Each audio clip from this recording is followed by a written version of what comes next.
Oke, saat ini saya bersama dengan Bung Denny Sumargo, mantan pemain basket profesional Indonesia. Bung Densu, gimana kabar Bung Densu?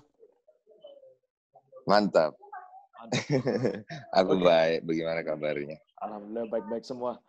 Bung Densu, kegiatan belakangan ngapain aja nih selama masa pandemi ini? Pandemi ya, aku kan project filmku banyak mundur ya. Terus kerjaan aku di produk juga brand juga mundur. Terus tapi usahaku sih masih ada yang jalan, ada usaha makanan. Tapi yang PH aku agak mundur juga karena klien-klien kayaknya lagi susah uang ya. Semua. Terus aku lebih menyibukkan diri bikin konten-konten buat di sosial media aku, terutama di YouTube. Aku bikin konten basket di situ dan banyak yang lumayan banyak yang nonton lah. Bung Densu, ini kalau tadi berbicara mengenai konten-konten, kenapa sih kepingin dikenal sebagai pebasket sombong? Gak tahu itu aku. Judulnya itu waktu itu kita bikin nggak sengaja, jadi kita bikin karena videonya tuh nampilin kok ini pemain basket, kan aku main tuh habis kita edit kok kayak sombong kali, jago kali gitu loh, jago tapi tengil gitu kan, kasih judul apa ya, pebasket sombong nih, ngacak-ngacak gitu. Tiba-tiba viral dan penontonnya banyak. Itu video pertama yang mencapai 1 juta waktu itu, 1 juta viewer. Dari situ kita develop karakter itu dan awalnya kita nggak pakai judul itu lagi, tapi penontonnya request, mana nih sombongnya, nggak keren kalau nggak sombong, ayo dong pebasket sombong, kita mau pebasket sombong. Jadi emang datangnya akhirnya dari dua arah sih, merekanya juga jadi kayak suka dengan karakter itu, karena itu kan sebuah karakter ya, bukan keseluruhan karakter aku, itu hanya kayak kita create karakter yang emang kayaknya dia sombong gitu loh, si pebasket ini suka nantang-nantangin orang, kemudian dia nggak ada takutnya, terus memang dia punya skill kayak gitu. Tapi justru viral ya di belakangan, jadi sesuatu yang bisa marketable. Yang kayak gitu ya, suka aneh memang. Kalau aku juga bingung, soalnya waktu itu bikin nggak terlalu banyak nonton tuh, begitu ketika ada predikat pebasket sombong itu banyak yang nonton dan videoku udah banyak yang mencapai jutaan penonton gitu loh, bahkan ada yang sampai 3 juta penonton dan aku juga kaget karena konten basket itu kan sebenarnya segmented dan ternyata bisa diterima oleh banyak orang yang bahkan mereka tidak suka basket, tidak tahu main basket, tapi mereka enjoy banget, di komentar banyak banget yang nulis gitu. Gue suka banget liatnya, walaupun gue nggak bisa main basket, gue nggak ngerti, tapi kok entertain banget, fun banget, gue jadi pengen nyobain basket dan segala macam. Ini berbicara dengan statement dari Bung Densu terakhir ini. Kalau Bung Densu melihat selama 10, 15, 20 tahun terakhir ini ya, mulai dari Bung Densu mulai aktif dan main basket sampai hari ini, bagaimana perkembangan basket di Indonesia ini? Aku lihat sih sebenarnya secara liga melakukan prosedur yang bagus dari secara peningkatan kompetisi dan lain-lain, dikemas dengan baik, bahkan dengan adanya penambahan pemain asing untuk membuat gamenya lebih hidup dan lebih tight lagi. Aku pikir sih semua sudah dilakukan dengan benar. Cuma ada satu yang aku lihat agak miss-nya itu adalah dari konten digitalnya. Aku lihat konten digital ini sangat berpengaruh di era sekarang dan kita memasuki era 4.0, di mana orang sangat lebih mengakses digital dibandingkan mereka datang langsung. Atau mereka lebih memakan konten-konten digital dibandingkan berita-berita yang mungkin dalam bentuk paper. Jadi pengemasan kontennya itu yang aku lihat masih belum dikembangkan lebih jauh. Karena aku sempat research salah satu account IBL ya di YouTube, ya kan dia hanya lebih menampilkan pertandingan keseluruhan, tapi kemasannya dia tidak olah, tidak edit lagi, atau dia tidak buat menjadi sebuah konten, dan itu membuat partikel digitalnya secara keseluruhan hilang. Bukan menggurui sih, karena sekarang ini zaman dimana branding itu secara digital memang kuat banget. Ketika kita mendevelop misalnya contoh satu karakter pemain, datang dari mana background-nya, kita bikin dokumenter action-nya, itu akan membuat orang merasa mengikuti hal itu, ceritanya mengikuti, dan akhirnya mereka punya engagement. Nah, engagement itu akhirnya tidak lahir karena digital ininya tidak jalan. Kalau dulu kita nggak perlu, karena TV-TV menghadirkan itu semua. Kalau sekarang kita perlu banget, karena inilah kesempatan terbaik kita dengan terbukanya banyak sekali platform-platform digital untuk kita masukin konten, sehingga engagement orang terhadap produk itu dengan pemainnya, dengan liganya, itu kuat. Seperti apa yang aku bikin di YouTube aku. Engagement orang terhadap konten di YouTube aku itu gede banget. Subscriber aku kan aku baru mulai memang belum banyak, baru sekitar 230 ribuan, tapi penontonnya jutaan. Berarti engagement-nya itu tinggi banget. Mereka ngerasa memiliki konten itu. Mereka merasa bahwa mereka adalah bagian dari konten itu. Nah, itu yang masih belum hadir gitu. Jadi sangat Itu sedikit. Jadi sangat penting sekali ya kayak liga ataupun stakeholder dari basket ini menginvestasikan sebagian sumber dayanya ya untuk content creator ya zaman ini Bung Densu ya. Iya, betul, sebagian sumber daya dan dana untuk ke sana, karena nggak bisa dianggap enteng atau mungkin dibudget-budgetin sedikit gitu. Karena memang kan untuk membuat sebuah konten digital teks peralatan, budget dan segala macam itu nggak boleh diremehkan gitu loh, atau budgetnya nggak diadakan atau dikecilkan, karena itu penting banget. Dari situ lahir branding yang kuat. Karena aku lihat brandingnya itu yang nanti akhirnya akan membawa liga dan keseluruhannya. Zaman dulu branding liga itu kuat banget karena memang benar-benar dapat engagement-nya.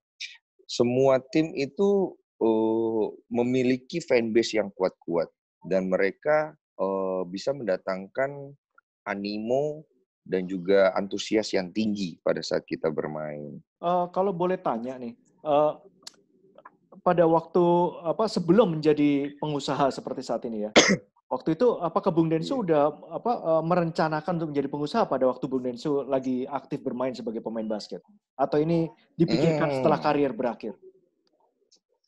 Sudah, aku waktu masih aktif, aku bisnis. Lebih tepatnya dagang ya, karena aku memulai dari nol. Aku jual celana basket dulu, door to door, pada saat aku menjadi pebasket profesional. Dengan untung 15.000 per celana, buat aku itu more than enough untuk memenuhi kebutuhan aku sehari-hari dan bulanan. Karena waktu itu gaji aku yang kecil banget pas awal-awal kan. Dari situ aku berkembang, jadi basket dan bisnis aku jalan. Bahkan aku pernah menjadi salah satu importir BlackBerry terbesar di Indonesia di tahun 2005. Nah, itu nggak banyak diketahui orang, karena memang bisnisnya nggak aku tonjolin. Karena kan memang orang lebih ngelihat basket dan prestasinya. Setelah aku berhenti basket, aku terusin tuh bisnisnya. Dan aku sempat mengalami pilot jatuh karena aku salah satu bisnis besar yang aku bangun dengan nilai miliaran itu jatuh. Itu peternakan ayam. Di situ aku pas lagi nyari-nyari modal, ada dari entertain, production house, film, mencari talent. Mereka menghubungi gue terus-terusan. Memang gue sebenarnya nggak mau lari ke sana, tapi waktu itu yang kondisinya gue lagi nyari modal kan. Jadi emang dengan dasar nyari modal, gue masuk ke entertain waktu itu. Jadi masuk entertain ini bukan karena dorongan pribadi awal dari Bung Densu ya, ini adalah karena waktu itu faktor sikon kondisi waktu hidup. Itu, ya? Oke. Iya sikon betul. Benar banget tuh maksudnya Tuan. Oke. Bung Densu, ini kalau mamanya seperti tadi yang saya sebutkan tadi, ini kan cukup lama Bung Densu involved di dunia basket ya, termasuk juga mungkin membangun karirnya, karir saat ini karena dari bermain basket dulu itu. Seberapa ini sih pilihan terbaik untuk orang ini, bagi orang-orang di luar sana ini menganggap bahwa basket ini merupakan pilihan yang tepat untuk gaya hidup aktif itu? Iya, jadi aku melihat basket itu salah satu jembatan atau vehicles untuk membuka link lebih luas lagi dengan dunia seseorang. Aku di basket itu banyak bertemu dengan orang-orang besar, orang-orang biasa. Jadi menyambungkan antara kalangan bawah sampai kalangan atas. Kita kenal nama besar seperti Mas Erick Thohir yang tadinya adalah seorang pebisnis, kemudian mendirikan Satria Muda dan sekarang menjadi menteri. Kemudian Mas Sandiaga Uno yang juga datang dari background yang suka basket. Banyak sekali gue lihat hal-hal seperti itu yang akhirnya membuka peluang kita untuk menjadi punya kesempatan. Salah satu contoh ada satu pemain, pemain itu pemain hebat, pemain timnas. Kemudian dia berhenti dari basket, dia masuk ke satu perusahaan. Di perusahaan itu dia nggak dianggap. Sedangkan di basket itu dia adalah seorang yang, wah, dilulukan. Ketika dia masuk ke satu elemen yang berbeda, profesi yang berbeda, udah pasti di situ nilai basketnya tidak dianggap. Tapi apa yang dia bisa berikan performanya dia di pekerjaan itu. Tapi ketika ada satu sesi pertemuan, kebetulan Mas Erick Thohir hadir di sana. Mas Erick Thohir secara apa sih namanya, tidak langsung nyamperin orang itu karena dikenal kan, gitu. Dia kenal, dia salamin, apa kabar kamu? Oh, kamu kerja di sini. Itu merubah perspektif orang semua terhadap si pebasket ini. Dia mendapat privilege, dia akhirnya mendapat respect, dia akhirnya mendapat ini, dan itu ternyata emang kecil tapi memberikan impact. Gitu. Itu yang aku maksud salah satu contoh sederhananya. Bung Densu masih ngikutin ini IBL, kompetisi olahraga basket di Indonesia? Secara keseluruhan tidak, tapi selentingan masih dengar karena aku masih bikin konten YouTube. Aku lagi nyari-nyari juga kan siapa bintang tamu. Tapi kalau ngikutin secara keseluruhan aku udah nggak tahu. Aku udah nggak ngikutin. Tapi dalam apa membuat konten itu main sungguhan tuh ngelawan pemain yang lagi aktif sekarang atau itu cuma settingan aja? Iya, jadi banyak yang berpikir settingan karena mereka lihat mungkin satu faktornya adalah kok menang terus. Kok Denny Sumargo jago main basket, banyak juga yang nggak tahu aku backgroundnya dulu adalah pemain pro. Terus kok lawan pemain pro timnas kok bisa menang? Itu kan satu hal yang nggak mungkin bisa terjadi. Tapi kan mereka nggak tahu background saya lebih jauh gitu. Nah memang aku mengemas YouTube aku ada cerita. Aku selalu bridging dengan narasi, cerita dengan sinematik. Tapi ketika kita bermain, itu aku memberikan semua kesempatan kepada lawanku untuk mengalahkan aku. Bahkan ada berapa kali percobaan aku sengaja ngefur dan ngulur supaya dia bisa ngejar. Jadi itu nggak ada di setting seolah-olah gue menang atau di setting supaya gamenya itu seperti ini. Nggak ada, kita main aja bener real. Tapi itu dari akunya yang biasanya ngasih peluang buat dia. Kadang-kadang kan kita nungguin skornya jadi ketat gitu kan. Itu kan supaya seru. Tapi dari lawan-lawan aku nggak ada yang setengah-setengah main. Semuanya full power. Karena kan satu excitement sendiri ketika berhadapan dengan karakter pembasket kayak aku gitu loh. Bisa ngalahin itu pasti kan jadi suatu kebanggaan. Dan aku kasih kesempatan di sana. Makanya kalau ditanya konten itu sendiri, apakah aku udah bermain dengan full kemampuan, ya pasti tidak lah. Gitu. Karena kalau full kemampuan jatuhnya pasti beda lah. Mau gamenya juga pasti mungkin jatuhnya jadi kurang entertain lah. Gitu. Jadi it's a fun and serious game tanpa setting-setting. Tapi walaupun tidak menonton IBL ya, kompetisi basket secara langsung, cuma dengar selentingan-selentingan aja sedikit banyak. Menurut Bung Densu sendiri bagaimana ini? Ada rencana dari IBL untuk melanjutkan IBL 2020 ini tengah-tengah pandemi. Dan kalau menurut Bung Denny sendiri bagaimana? Terus kalau dilihat dari kompetisinya, siapa yang dijagokan oleh Bung Denny untuk jadi juara? Aku kurang tahu. Tadi barusan aku nelpon salah satu pemain, Sisil namanya, dia sekarang kerja di Mahaka manajemennya. Terus tadi dia baru ngasih informasi bahwa ada 5 tim yang tidak sanggup katanya untuk ikut. Aku nggak tahu itu benar atau enggaknya. Dan mau digulirkan Oktober katanya kan. Cuman aku lihat sebenarnya memang jadinya sulit sekali ketika kondisinya kayak sekarang. Katanya juga nggak ada penonton. Terus juga harus mengikuti prosedur tes yang biayanya juga tinggi. Kalau menurut aku sih kalau memang dari liganya sendiri ingin meneruskan, no problem anyway. Karena kan sekarang masih ada digital yang bisa menampilkan itu dan orang bisa menikmati tetap. Cuman kalau ditanya apa lebih bagus ditunda tahun depan, menurut aku enggak sih. Sikat aja. The show must go on dengan kondisi yang ada dan kita nggak bisa nunggu gitu loh. Dengan kondisi kayak sekarang, yang paling penting adalah produktivitas. Jadi ketika IBL punya kesempatan untuk melanjutkan liga dengan segala komponennya sudah oke, dengan kondisi yang seadanya, hit it. Karena produktivitasnya yang kita mau kejar kan. Dan seiring sejalan nanti kan tahun depan kita start a new beginning lagi, kita konsepin dengan lebih bagus dan segala macam. Nah kalau dijagoin aku nggak tahu. Aku nggak tahu yang mana jagoin. Aku nggak ngikutin soalnya sekarang. Oke. Mungkin ini jagoin klub-klub lama aku aja kali ya. Aspak udah nggak ada. Aspak udah nggak ada. Itu tadi yang saya mau ngomong. Tinggal Satria Muda. Garuda Bandung udah berubah.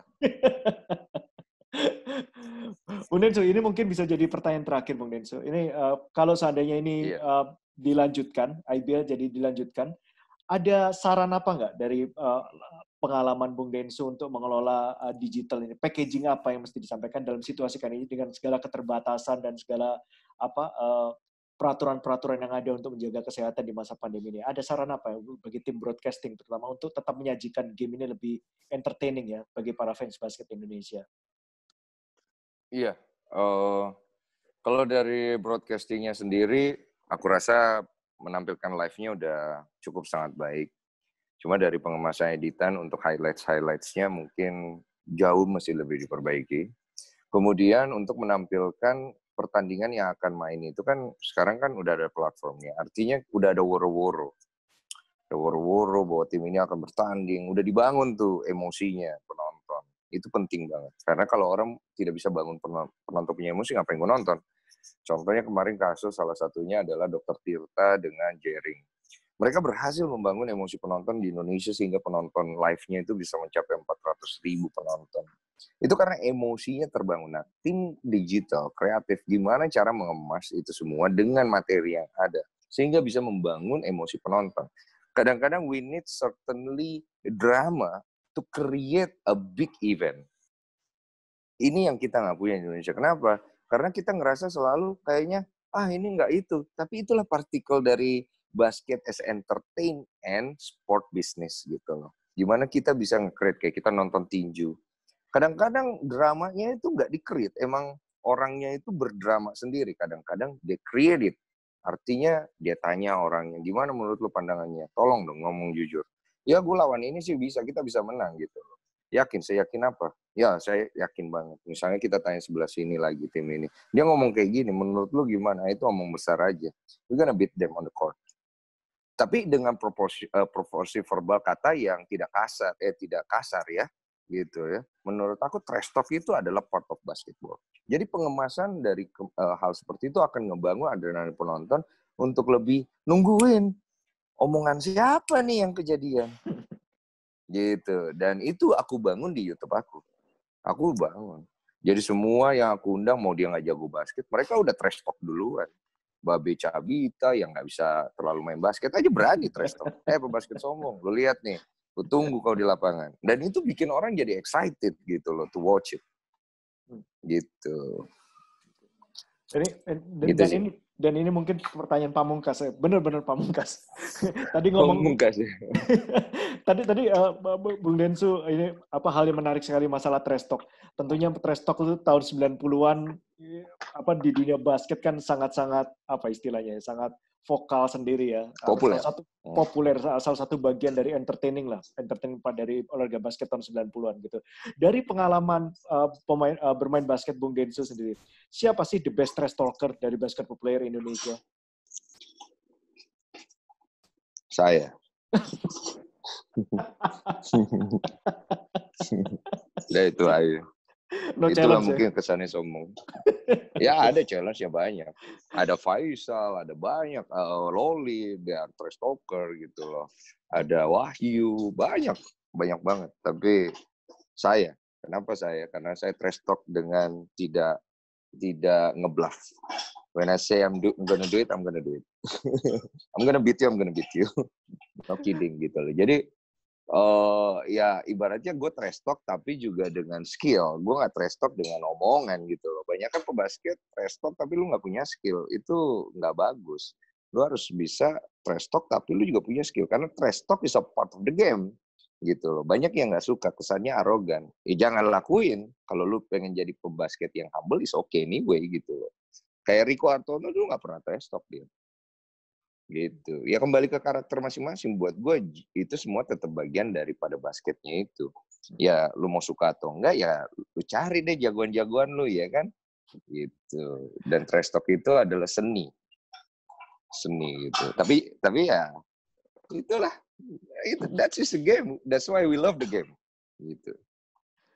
Oke, Bung Densu. Yang pasti the best trash talk dari basketball player Indonesia adalah Denny Sumargo. Thank you waktunya, Bung Densu. Thank you waktunya. Mengklaim sendiri. Thank you. Thank you waktunya. Gue klaim diri gue sejelek itu. Enggak lah. Ini kan tetap bagian part of the game selama dilakukan secara sportif. Oke, Bung Densu. Thank you waktunya. Thank you. Stay safe. Mudah-mudahan kita bisa melalui pandemi ini dengan sehat selalu. Thank you, Bung Densu. Amin. Baik untuk semuanya. Thank you. Dadah.